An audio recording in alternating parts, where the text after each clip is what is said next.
안녕하세요. 어린 딸 하나 키우고 있는 30대 여성이에요.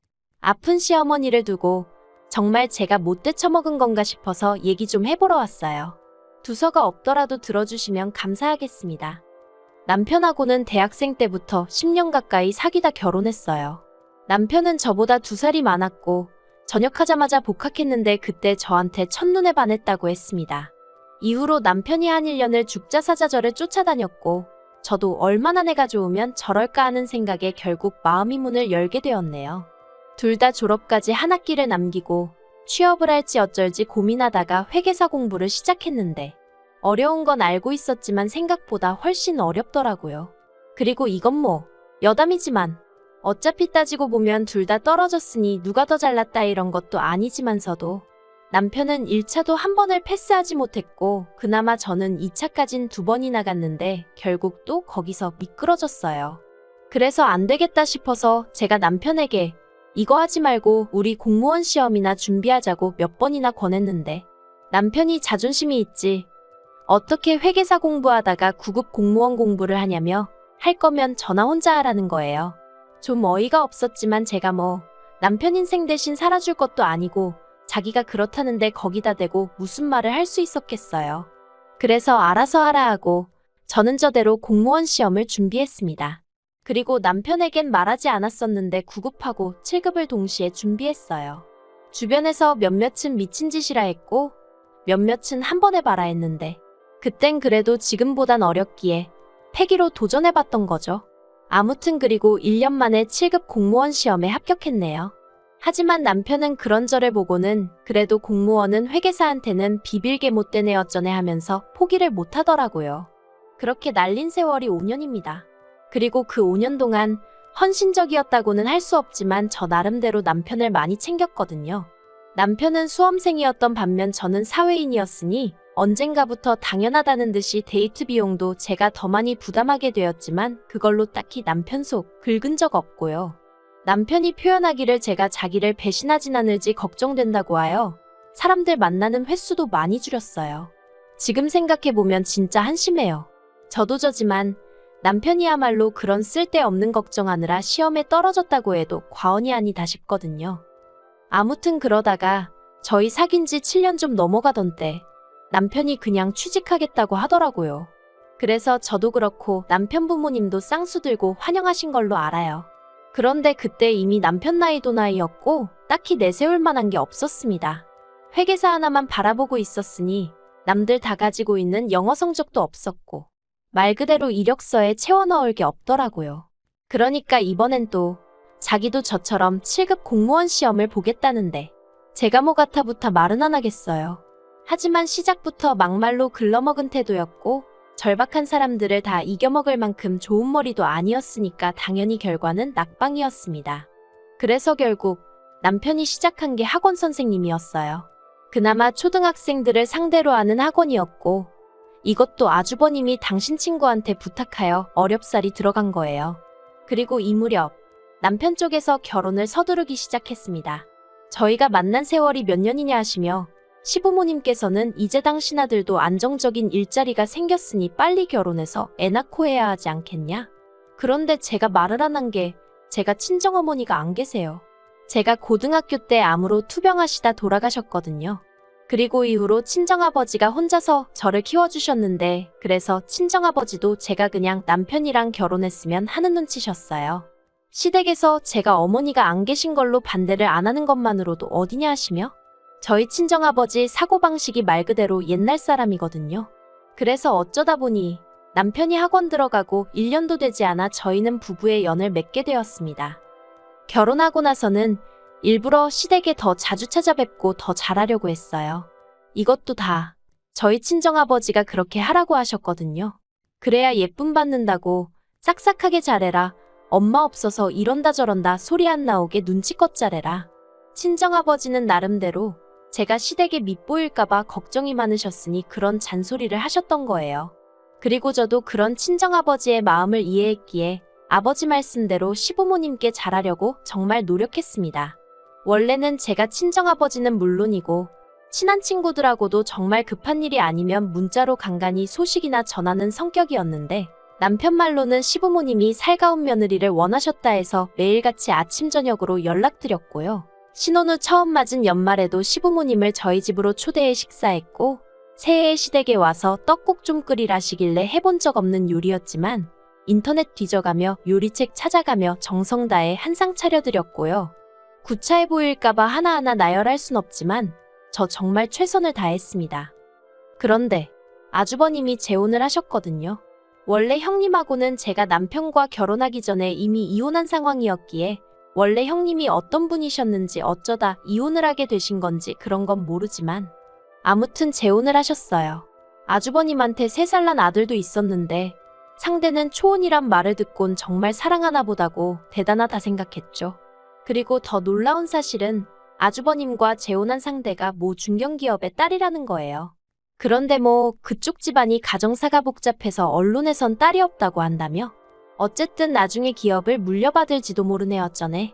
솔직히 저는 들으면서도 그렇구나 하고 말았는데 저 빼고 다른 시댁 식구들이 어찌나 새형님을 대단하다 치켜세우던지. 심지어 저희 남편까지도 말이죠. 아무튼 그래도 뭐 그러려니 했습니다. 형님이 대단한 집 출신인 거는 말 그대로 형님 팔자고 저는 제 팔자가 따로 있는 거고 그렇게 생각했지. 그걸 비교하면서 제 스스로 주눅이 든다던가 그런 건 없었죠. 그런데 어머님은 형님과 저를 어찌나 대놓고 차별을 하시던지. 저랑 남편이랑 결혼하던 당시 시댁에서 5천만 원을 지원해 주셨고 저는 제가 모아둔 돈이 있었기에 따로 친정아버지께 손을 벌리진 않았어요. 솔직히 말해서 남편이야 벌어놓은 게 전혀 없었으니 시댁에서 도와주시는 게 당연하게 느껴졌던 것도 사실이에요. 결혼 자체도 시댁에서 서두르길 바랬으니 시댁에서 돈을 해주셨다고 해서 그게 눈물나게 감사하고 그런 건 없었죠. 하지만 아주버님이 재혼하던 당시 형님 쪽에서 집을 해왔거든요. 그러니까 그때부터 어머님이 저하고 형님을 비교하고 차별하기 시작하셨죠. 누구는 빈손으로 덜렁덜렁 시집을 왔다며 이래서 가정교육이 중요한 거네 어쩐 거네. 근본이 어떻고 저떻고 하시는데 제가 무슨 얼마나 대단한 집안에 시집을 온 것도 아닌데 이런 소리까지 들어야 하나 싶대요. 그래서 한 번은 저도 약도 오르고 그래서 일부러 어머님 들으시라고 그랬어요. 여자 직업으로 7급 공무원이면 어디서 빠지는 것도 아닌데 주변에서들 저더러 왜 그렇게 빨리 시집 갔냐 아깝다 그런다고요. 그랬더니 어머님이 뭘 하셨던 줄 아세요? 그거야 하자 없는 사람들 이야기고 그러시는 겁니다. 그러니까 그동안 저희 어머님은 친정어머니가 안 계신 게 제 하자라고 생각하셨던 모양이 돼요. 그리고 그때 진짜 정이 떨어진다는 게 이런 거구나 싶었습니다.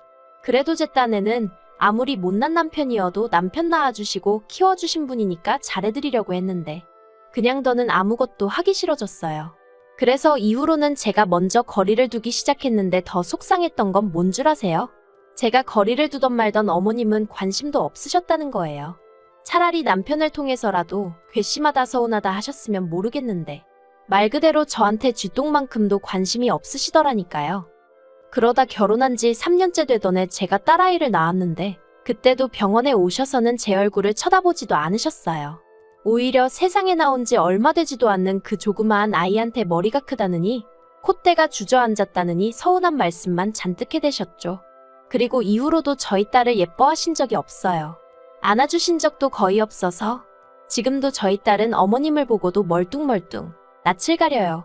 친정어머니가 안 계시다 보니 외할머니 정을 느낄 수가 없잖아요. 그래서 친할머니 정이라도 알게 해주고 싶었는데 어머님이 먼저 선 딱 긋고 벽치고 계시니 야속하지만 어쩔 수가 없었습니다. 솔직히 저를 안 이뻐하시고 새형님에 비해 저를 깔보시는 거 얼마든지 그러려니 할 수 있었어요. 그런데 저희 딸한테까지 그러시는 게 하루하루가 지날수록 더욱더 원망스럽고 야속하고 그래서 어머님이 어떻게 생각하시건 간에 저는 제 안에서 마음을 접었어요.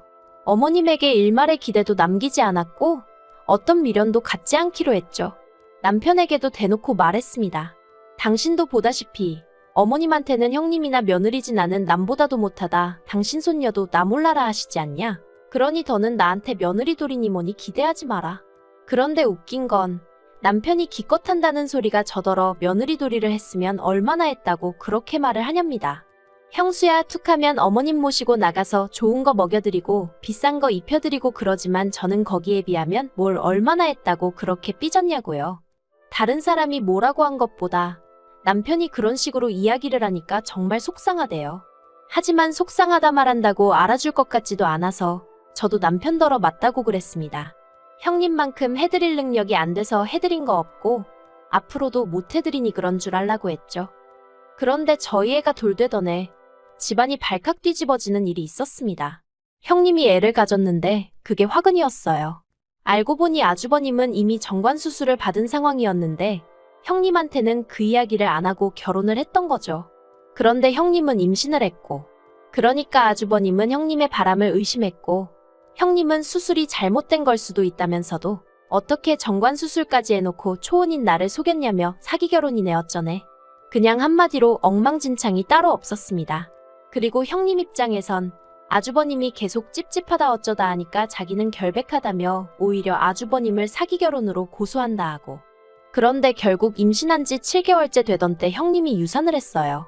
그러니까 이제 뭐 누가 잘못한 건지 잘잘못을 가리기가 아주 어려워졌었죠. 그러면서 결국 형님이 먼저 이혼하자고 나온 모양입니다. 아주버님 애를 자기 자식처럼 키울 생각이었지만 그래도 자기 배아파 낳은 자식도 꼭 하나 가지고 싶었고 그 이야기를 결혼 전에 아주버님한테 몇 번이나 했었다면서 그런데도 정관수술 이야기는 입도 뻥끗 안 했다고. 아주 음흉하고 더러운 인간이라면서. 그리고 원래 결혼 기간이 짧으면 위자료를 거의 못 받는다고 들었는데 비싼 변호사를 썼는지 결국 아주버님이 위자료도 2천만 원인가 내줬습니다. 그리고 어머님한테 그간 선물한 보석이며 밍크며 명품백들까지 한 개도 안 남겨놓고 싹 다 뺏어갔죠. 저는 형님한테는 달리 미운 마음은 없었기도 하지만 어머님이 그렇게 비교할 때도 부럽다는 생각은 든 적이 없었는데 그땐 부럽더라니까요. 그런데 더 어이가 없었던 건 안 좋은 일은 연달아 온다더니 시댁이 딱 그랬습니다. 아주버님과 형님이 이혼하고 1년 좀 지났을 때였어요. 어머님이 위안 판정을 받으셨습니다. 어머님은 아주버님 일로 당신이 하도 스트레스를 받아 이렇게 된 거라며 죽기 싫다 이렇게는 못 죽는다 소리를 낮이고 밤이고 대중 없이 남편에게 전화해 하소연을 하시더라고요. 물론 저한테는 안 하셨습니다. 어차피 제가 어머님 전화를 받지도 않았고 어쩌다 받은들 로보트 마냥 내아니오만 해댔거든요. 그런데 어머님이 안 판정받고 3달쯤 넘어선가? 아버님이 아주버님과 저희 부부한테 얘기 좀 하자며 자리를 만드셨습니다. 그리고는 하시는 말씀이 당신 혼자 어머님 챙기려니까 힘들어 죽겠다면서 누가 됐든 어머님 좀 모시고 가라. 아니면 둘이서 일주일씩이든 한 달씩이든 돌아가며 모시라셨습니다. 그러자 아주버님이 아주 아버님 말씀이 끝나기가 무섭게 난색을 표했어요. 위자료 빼주고 어쩌고 하면서 방 한 칸에 반지하로 이사했는데 거기서 어떻게 어머님을 모시냐며 오히려 어머님 건강에 해롭네 어쩌네. 자기가 모시기 싫다 소리를 나불나불 길게도 하더라고요. 그러면서 아주버님이 저희더러 거긴 방도 2개고 그러니까 당분간 저희 애랑 어머님이랑 한 방 쓰게 하면 되지 않냐입니다. 어이가 없어서 제가 그거를 아주버님 마음대로 정하시냐 했어요. 저희 딸, 어머님한테 아직도 낯가리고 불편해한다고 어머님도 저희 딸 안 예뻐하시는 거 아시지 않냐고. 그런데 어떻게 한 방을 쓰게 하겠냐고 제가 싫어서 안 된다고 했죠. 그러자 아버님은 아무리 그래도 시어머니가 아픈데 그거 좀 불편한 건 감수해야 하지 않겠냐입니다. 아주버님도 저한테 어머님이랑 사이 안 좋은 건 알지만 그래도 이건 아니라고 하길래 아픈 게 벼슬이냐고 그랬어요. 그리고는 앞으로도 이런 이야기 하실 거면 저는 빼고 하시라 했죠. 남편에게도 진작에 얘기했다. 며느리돌이 같은 건 안 하고 오로지 남편의 아내로 아이의 엄마로만 살겠다고. 그리고 말이 나왔으니 말이지만 어머님한테 가서 먼저 여쭤보셔라. 어머님이 나를 며느리로 생각한 적은 있으신가? 그랬더니 다들 더는 아무 말도 못하대요. 자기들도 눈 달리고 귀 달렸으니 제가 무슨 말을 하는 건지 알아들었던 게죠. 그리고 그날 집으로 돌아오는 길에 남편이 저한테 정말 안 되겠냐입니다. 뭐가? 하고 알면서도 되물었어요. 그러니까 남편이 어머님이 불쌍하지도 않냐면서 이참에 한번 기회를 드리면 어떻겠냐대요? 그래서 안 불쌍하다고 그랬어요. 정말로 하나도 불쌍하단 생각이 안 들었거든요. 어머님은 당신이 이렇게 아쉬운 처지가 되는 날이 올 거라곤 꿈에도 모르셨을 테죠. 그러니 저를 그렇게 막대하셨겠지만 저는 오히려 어머님 아프신 걸 보니까 신이 정말 있구나 그런 생각이 들었어요. 왜 뿌린 대로 거둔다고 하죠. 제 마음은 상상 이상으로 싸늘하게 식어 있었던 모양입니다. 아무리 생각해도 왜 제가 어머님을 불쌍하게 여겨야 되는지 모르겠거든요. 남편에게 안 된다고 분명히 말했는데 이제 와서 자꾸 어머님을 내 앞에 들이민다던가 우리 사이에 우겨넣으려고 하지 말라 했습니다. 그랬다간 당신도 내 눈 밖으로 치워버릴 거라고 당신 없이 우리 애 키우는 거 나 하나도 두렵지 않다고 했죠. 그랬더니 남편도 알겠다면서 더는 말을 안 하네요. 똑같은 사람은 되지 말아야지. 원수를 사랑하라지 그런 말도 나름대로 되새겨봤는데 결국 제 속만 썩어 문드러지는 것 같아서 그것도 그냥 때려치렵니다. 어머님이 어떻게 되시든 솔직히 관심 없어요. 돌아가시길 바라는 건 아니지만 낫게 되면 낫게 되는 거고 아니면 아닌 거지. 정말 딱 그 정도네요.